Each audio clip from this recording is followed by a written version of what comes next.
Basically, I've been doing a lot of writing, a lot of touring and performing, and the Lord has really been maturing me spiritually, doing a lot of new things in my life. And of course, I signed with Sparrow in April of '91, and so that's a I'm very excited about that, and with the relationship with the new company, and very excited about it.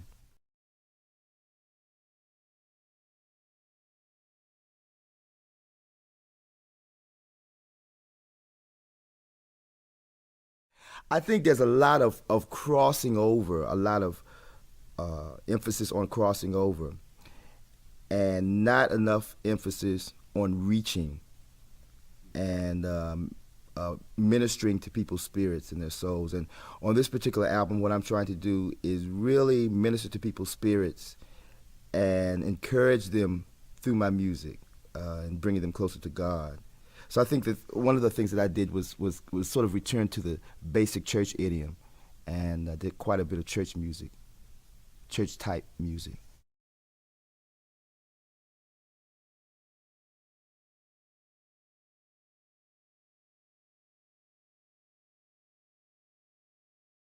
That varies. Jackie Ruffin, who is the only original member, other than myself, of the Smallwood Singers, has been with me for 15 years.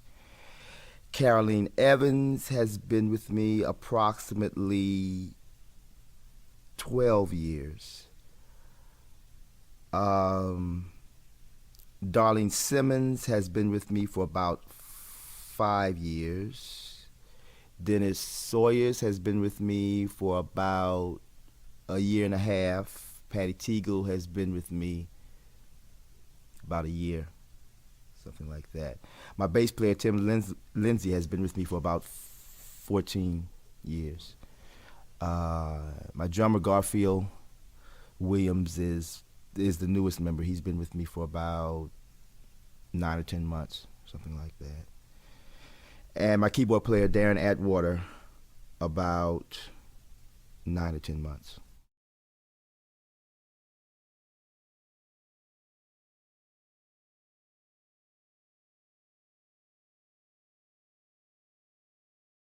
Well, it's nothing that I consciously did. My upbringing was very different as far as the musical influences that were around me. I came up. My dad was a Baptist minister, and so I was exposed to hymns, gospel music, anthems, that type of thing. My mother, when I was about 8 years old, exposed me to classical music. So I came up listening to both styles, the classical as the gospel and the anthems and the hymns, as well as R&B and jazz and all the stuff the kids listen to when they're in school.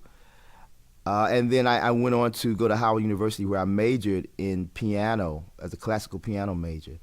So the classical idiom had a very large influence on my playing, on my writing, on my whole musical ability. So it's nothing I really consciously sat down and tried to do. It just sort of happened that way. And when I began to write, a lot of those influences that I was exposed to as a kid just happened to come out. So I didn't really plan it.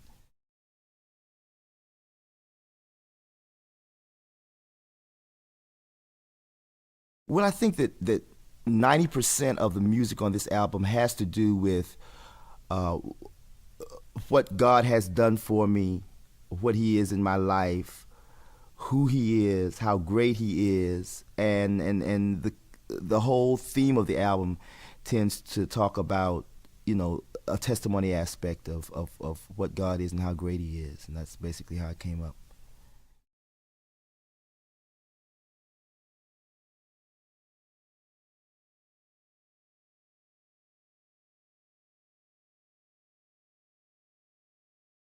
Well, my dad, who passed back in '71, was a great influence on me.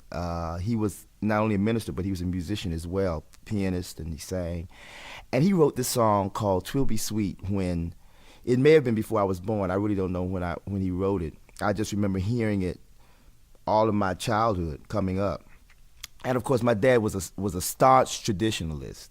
So it's very old timey type, Southern type Baptist song. And when I turned about 23 or 24, I guess, I was at a church, the last church he founded before he died, which was called Union Temple Baptist Church. And I decided to take that song and sort of revamp it, keep its traditional flavor, but sort of update the chords and the progressions and the harmonies and stuff, and do this song called, a rearrangement of this song called "'Twill Be Sweet." And that's what I did. And on this particular album, I decided I wanted to do it and dedicate it to his memory. And I called all of the old choir members from the Union Temple Choir that were there when we used to sing it years and years ago, and they came back in the studio and we sort of recreated what we did back in the early 70s. So that was it was a blessing. It was a blessing. I'm very excited about that particular song. And of course, the other gentleman who was probably one of the greatest musical influences on my life is Andre Crouch. And that was probably one of the most exciting experiences that I've ever had, writing with Andre. I think I was in LA for about 4 or 5 days I just spent with Andre, writing. And not only was it inspiring writing with him, but it also was inspiring just absorbing the wisdom that he had, all of the experiences that he had gone through, some of the things that I have gone through or I am going to go through, he has already done, and he was a wealth of information as far as advice and experience. And of course, I'm very excited about the song, which is called "The Light," which we wrote together. And so I'm very excited about those two things.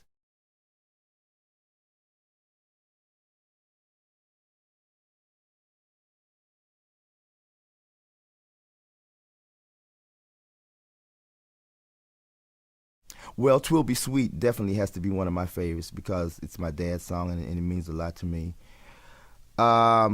"His Mercy Endureth Forever" is one of my favorite songs. Taken from Psalm 118, "Oh, give thanks unto the Lord, for he is good." And simply because I think the mercy and the grace and the goodness of God continues to amaze me, how he just continues to bless in spite of our shortcomings, in spite of our faults. He just looks beyond that and continues to bless us, and that song really means a lot to me. What he's done for me, which is a pure testimony song. You don't know like I know what the Lord has done for me, is a favorite of mine, simply because it simply states that he's real in my life, that he's done great things, that he continues to amaze me, just like the other song, "His Mercy Endureth Forever." He just continues to amaze me the way he blesses and blesses and blesses. And there's a song, an arrangement of a hymn called "Jesus, Lover of My Soul," which is combined with Jesu, Joy of Man's Desiring from Johann Sebastian Bach, one of his cantatas, that inspires me. That particular song was an arrangement of a young lady who was a great influence in my life, Dr. Pearl Williams Jones, who passed last year. She was a great musician and a great mentor, and I sort of dedicated this particular arrangement to her. And I love that hymn, "Jesus, Lover of My Soul, let me to thy bosom fly." So I think those are 4 of my favorites. It's hard to pick, but if I had to, I think those 4 would be the top 4.